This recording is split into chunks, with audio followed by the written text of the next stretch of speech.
परमेश्वर की सुननी है ना। और वचन में ये भी लिखा है भजन संहिता में कि जिस परमेश्वर ने हमें काम दिया है ना, क्या वो परमेश्वर नहीं सुनता है? और जिसने हमें आंखें दी है, क्या वो नहीं देखता है? yes. जब परमेश्वर ने हमें काम दिए है, आंखें दी है, तो परमेश्वर थोड़ी ना अंधा है, वो भी देखता है और वो भी सुनता है। और परमेश्वर को पता है कि आप किस दुख के साथ यहाँ पे आए हैं और किस पर्पस से आए हैं। आप नहीं जानते कि कल क्या होगा, पर परमेश्वर जानते हैं कि कल और परसों और आने वाले कई सालों तक आपके साथ क्या होगा। जिस तरह बाइबल में लिखा है कि एक धनी आदमी था, उसने क्या कहा कि बहुत सारा अनाज इकट्ठा कर लिया, मेरे पास सब कुछ है, अब मैं चैन से खाऊंगा पीऊंगा और ऐश करूंगा। ऐसा लिखा है। उसने काफी धन इकट्ठा कर लिया, अनाज भी इकट्ठा कर लिया, अब मैं चैन सुख से रहूंगा और खाऊंगा। तो फिर परमेश्वर उसके स्वप्न में आते हैं रात को कि हे मूर्ख, आज रात में तेरे प्राण ले लिए जाएंगे। तो क्या करेगा? भजन संहिता 30 अध्याय में लिखा है कि क्या मिट्टी धन्यवाद कर सकती है? जब हम कब्र में चले जाएंगे, मर जाएंगे, उसके बाद कई लोग फूंक दिए जाते हैं, कई लोग दबा दिए जाते हैं, क्या राख उसका धन्यवाद कर सकती है? नहीं कर सकती है। क्या मिट्टी धन्यवाद कर सकती है? नहीं कर सकती, क्योंकि परमेश्वर का नाम इसी मनुष्य शरीर में है, उसके बाद मौका नहीं।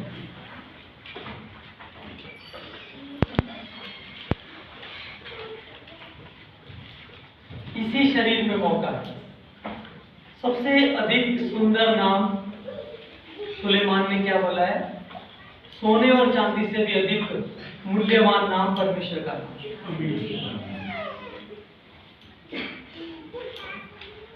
और ये बात उनको पता है जो बाइबल पढ़ते हैं, है ना। जो मेरी सुनेगा वो निडर बसा है और बेखट के सुख से, है ना। एक बार क्या हुआ, हम लूका 10 अध्याय में पढ़ेंगे। एक बार क्या हुआ कि यीशु मसीह मरियम और मार्था के घर में आए, है ना।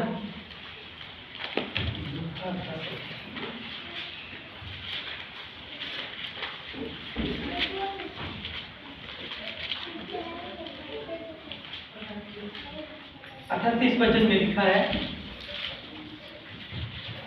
जब उनके गांव में आए तब क्या हुआ कि मार्था नामक एक स्त्री ने उसे अपने घर में उतारा, तो अपने घर में लेके मार्था अपने घर में लेकर आई। तो उसके बाद क्या हुआ कि मरियम उसकी बहन भी वही थी और वो प्रभु के चरणों में बैठ के उसका वचन सुन रही। किसके घर में आए यीशु मसीह? मरियम और मार्था की। वही मरियम और मार्था है जो लाजरस की बहनें हैं। इनके घर में यीशु मसीह उनसे बहुत प्यार करता था। लाजर से लिखा है ना बाइबल में, यीशु मसीह लाजर से बहुत प्यार करता था। और जब उनकी डेथ हो गई तो बहुत रोया, है ना, ऐसा लिखा है ना।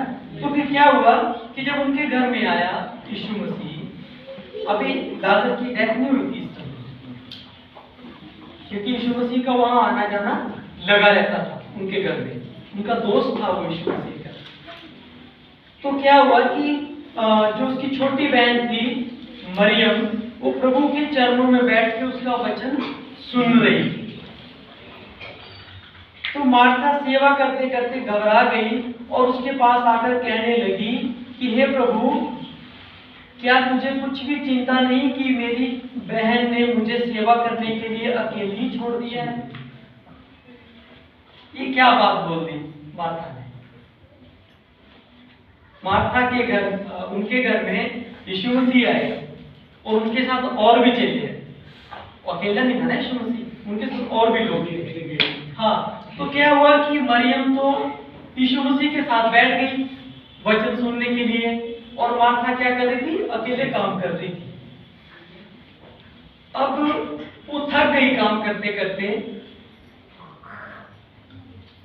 अगर आपके घर में कोई मेहमान आ जाए, मान लो मेरे घर में आपके घर में मेहमान आ जाए, तो आपका कोई या बेटा या बहू या कोई आपका परिवार का कोई सदस्य मेहमान के साथ बैठ जाए, है ना, तो आप मेहमान को बोलेंगे कि भैया इसको बोल दे यार मेरे साथ काम कर रहे, नहीं बोल सकते हैं। तो मार्था ने तो उल्टा ही कर दिया ना वहां। मार्था ने कहा कि यीशु मसीह मेरी भैन को बोल कि मेरे ना हर कुछ कम कर, मैं थक गई बहुत, इतना ही बोले ना, मैं बहुत थक गई।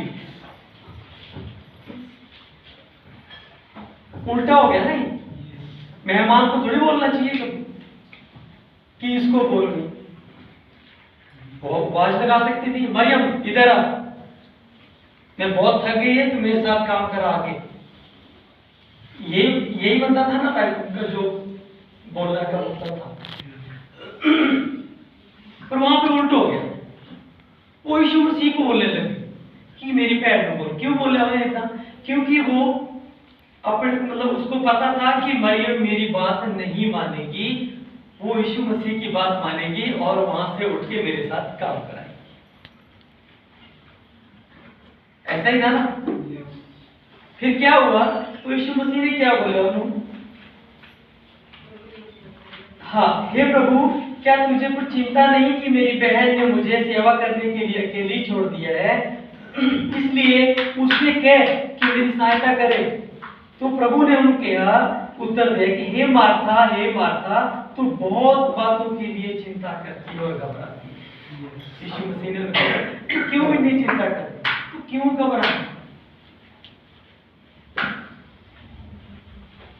परंतु एक बात आवश्यक है, और उस उत्तम भाग को मरियम ने चुन लिया है जो उससे छीना ना जाए। आमीन। जैसे कितनी सुंदर बात बोली। इसने उत्तम भाग को चुन लिया है मरियम। उत्तम भाग मतलब परमेश्वर के साथ टाइम स्पेंड कर रही है, ये बहुत उत्तम भाग है।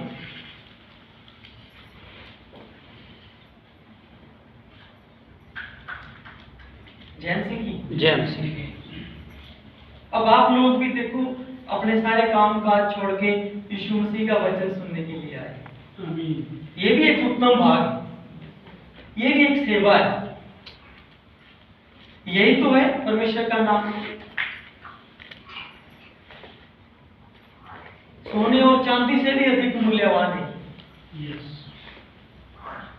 जिस किसी के मन में ये बात पड़ गई, वो समझ सकता है ये बात। अन्यथा बोलते ना कि भैंस के आगे जितनी मर्जी बीन बजा लो, भैया ना, वो थोड़ी नाचेगी, नहीं नाचेगी ना। पर जो जिसने यीशु मसीह का टेस्ट चख लिया है, जो यीशु मसीह को जानते हैं, वो प्रार्थना भी करेगा, बाइबल भी पढ़ेगा और हर संडे प्रार्थना में भी आएगा। क्योंकि अगर हम अपने मन में सोच लेते ना कि बार यार आज संडे को नहीं जाना, ये भी एक पाप है। ये सोचना भी पाप है कि मैं प्रार्थना में नहीं जाना चाहता।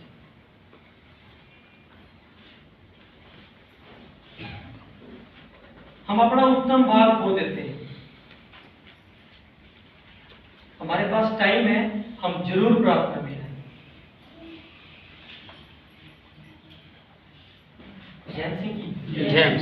तो किसकी सुनना है? परमेश्वर की सुनना है, और की तो नहीं सुनना ना किसी की, सिर्फ परमेश्वर की सुनना है। और जो परमेश्वर की सुनेगा वो बेकट के सुख से रहे, निडर रहे, उसके जीवन में कभी कोई दुख तकलीफ नहीं आए। अगर आ भी जाए तो परमेश्वर बाहर निकालेगा परिस्थितियों से। क्योंकि हम लोगों ने अपना जीवन किसको दिया है? परमेश्वर को दिया है। उस सेनाओं का यहोवा परमेश्वर है। हम कोई मरी हुई मूर्ति के ऊपर विश्वास नहीं करते हम लोग।